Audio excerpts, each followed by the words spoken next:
Hey, World History peeps. Welcome to another AP World History review or content. Today's topic is atrocities committed in the 20th century. So I'm going to make it pretty much straightforward and not go into too much because it's pretty grim. There's definitely things you guys can look up on your own. I'm not even going to start out with a joke because this is some rough stuff. So bear with me, and some interesting and awful stuff about the worst things humans have ever done in the last 100 years. So the first thing to talk about is, in terms of atrocities and global death, is the Armenian Genocide. In 1918, the Turkish government, or the Ottoman Turks, rounded up a lot of the Armenian leaders. They are an ethnic group in the Southern Caucasus mountain region. They've been there for thousands of years. They more or less were integrated into Ottoman society. They're Christian, but they were pretty good terms with the Turks. They worked with them and had their communities until the Turks started outright killing them. And what I mean by outright killing them, they rounded up the leaders in Istanbul and murdered them all and took them away.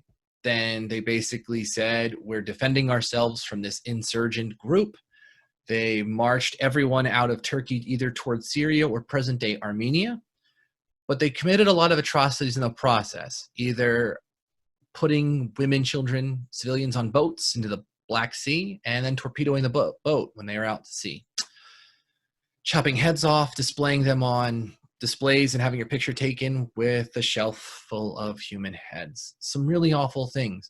The lesson from this is twofold. One, the Turks still do not acknowledge it ever happened. If you ask any Turk, they will say it was self-defense, it was done this way. They will not acknowledge it as a genocide. And that actually prevents them from joining the EU. The EU will not allow them until they acknowledge this genocide.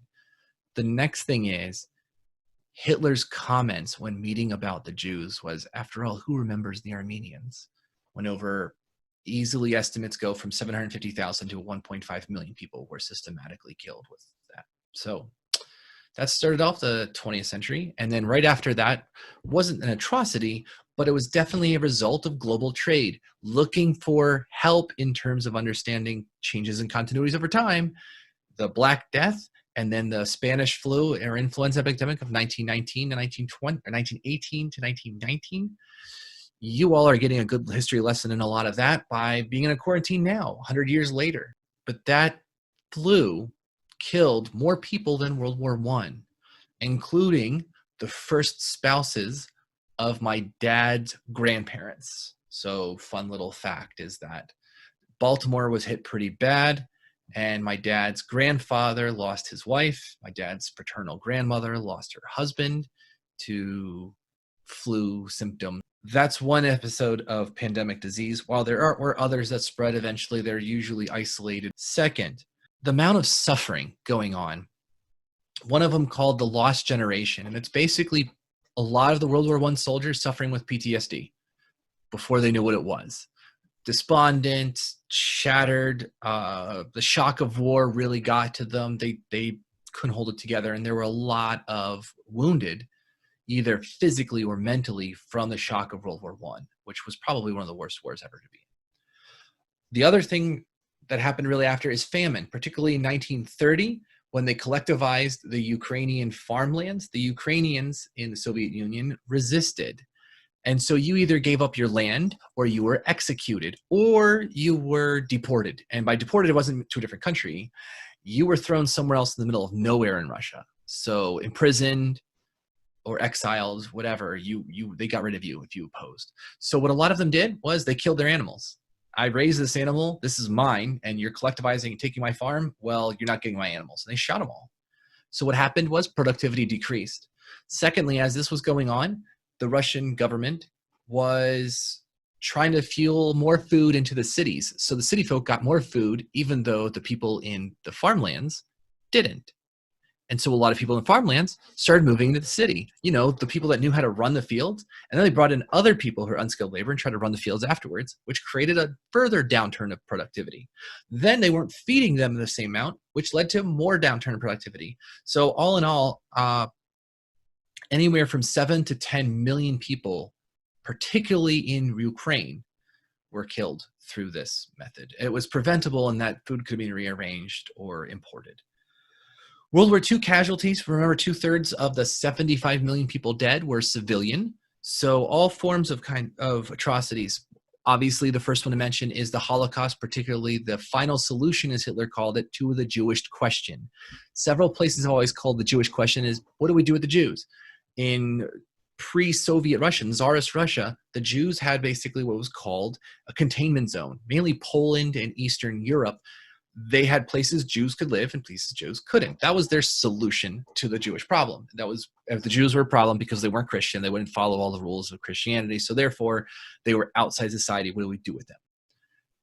The German final solution was to kill them all. Now, keep in mind, there was only about 300,000 Jews in Germany at the time, which the population, that was roughly less than 1% of the overall German population. So that was an easy scapegoat that really had very little impact to the Germans. It had a bigger impact when they went into Poland, which had the most Jews of any major region, and they lost quite a bit. To give you an understanding of scale, U.S. troops lost around 290,000 people and over 600,000 wounded. So we're talking still less than 1 million of soldier deaths in the United States. We're talking 6 million Jews of Europe. Not to mention the other 6 million people that were political prisoners, homosexuals, other groups that were thought inferior by Hitler were thrown into these things and killed as well. If you remember that poster in my room of Dietrich Bonhoeffer, he was executed as a political prisoner days before Hitler killed himself. Heinrich Himmler was the leader of the SS for the Germans. That was their special services that basically took care of the death squads and the concentration camps and death camps. He was a trick and farmer by trade and a coward. And I say that with, I mean, obviously he's in charge of murdering millions of people. Sorry. The next bit that come out of this, though, is what are called the Nuremberg laws. These were laws that disenfranchised Jews, took away some of their rights, permitted attacks on Jewish companies or businesses or synagogues. All of that basically became legal, and that was what Kristallnacht was. Now, Hitler wanted the final solution, which was to eradicate all Jews, but it never obviously goes all the way through. And in 1945, we have the Nuremberg Trials. And we put on trial all of these people that committed these war crimes. And what the lesson from the Nuremberg Trials were is that you cannot commit atrocities or illegal acts because someone ordered you to.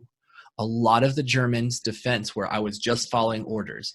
Just following orders to be a person of no humanity isn't just following orders. And people were executed because of that.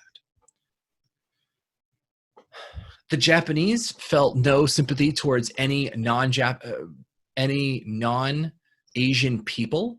They did view most of the other Asians inferior, but particularly seeing imperialist powers that weren't them as a threat and beneath them. So they used them, put them up to work in labor camps. By the way, you cannot put prisoners of war to work in any field that will help a war effort. It's considered against the rules of war. Both the Germans and the Japanese did that, though the Japanese just tried to work them to death as well. So it wasn't just that. They also recruited women from Korea to help with the war effort, and they were turned into what was called comfort women. I don't want to give you too many stories of how awful this is, but basically a comfort woman was given a smaller than a motel room, and she was seen as personally recreation for up to 20 men per day. And recent outrage in South Korea, they took down a statue honoring, or not honoring, but acknowledging the role of comfort women in Japan, or to the Japanese, because they wanted to improve relations with Japan. Japan has maintained they did nothing wrong and that never happened, which also gets into some weird questions when it comes to the AP curriculum, since that's in the textbook and that's in the curriculum to mention. How does the Japanese students, how do they deal with that issue? So the Allies weren't cleaning this one else either. They developed incendiary bombs so they could bomb cities and start fires and just wipe cities out with fire. Hamburg was destroyed. Dresden was destroyed this way. Tokyo lost 200,000 people in 3 days. I know I said that in the other video too, but now you got it twice. So the Allies also committed what we would consider war crimes, but they weren't the ones that lost. I know it sounds really awful and Mr. Johnson hates America or hates the Allies. What? No, but we do need to understand what both sides do. We cannot go into things with rosy tinted glasses that everything was great. That's not what historians are for. Or do we learn from history from doing that? Other genocides, particularly Pol Pot comes to power in Cambodia and goes on a killing spree of over 2 million people, which were called the killing fields, particularly against teachers and intellectuals that would oppose him to create a communist state. Next up, we have in Bosnia was another one. When Yugoslavia fell, the different ethnic groups basically tried to create their own states, which was called Balkanization. You might have gotten that last year in APU and Geo. But the problem is certain people wanted more land and wanted to get rid of these other groups. And the Serbs started trying to kill all Bosnians. That created a genocide. NATO got involved to help stop the Serbian aggression. Eventually, Serbians were put on war crimes tribunals and sentenced to death. The next other genocide was in Rwanda, small little Central African country with about 10 to 15 million people. In a civil war, they finally ended it. The president's plane shot down, and the majority population, the Hutus, killed over 1 to 1.5 million Tutsis, the other ethnic group, in a bloodbath of 100 days. So to give you that scale, usually with machetes, very few guns were used. Once again, to understand roles in this, Europeans pulled out the minute Europeans died. Belgians were killed, and so the Belgians pulled out their forces. The United States could have jammed radio transmissions, and they would send out radio signals and tell, these are the people to kill, these are all Tutsis, and they'd go to those houses. We could have jammed those signals at something at like $10,000 a day, and we didn't get involved. So even the UN couldn't get involved because Rwanda was on the Security Council. It was their turn. So that happened in the late 90s, that happened in the early 90s.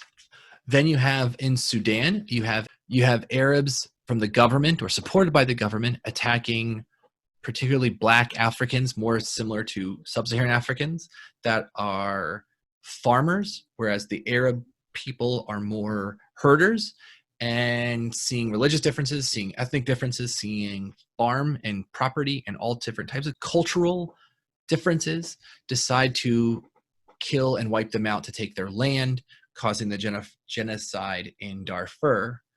Also in South Sudan, which leads to the creation of the country of South Sudan, splitting from Sudan. So that's all the stuff about genocides and atrocities committed in the 20th century. I tried to make this brief because it's some rough stuff, but if you have questions, if you want to talk more about this or you want some more reading, I mean, I know it's awful stuff, but some of that stuff can be pretty interesting. So let me know, and have a good day, guys. Laters.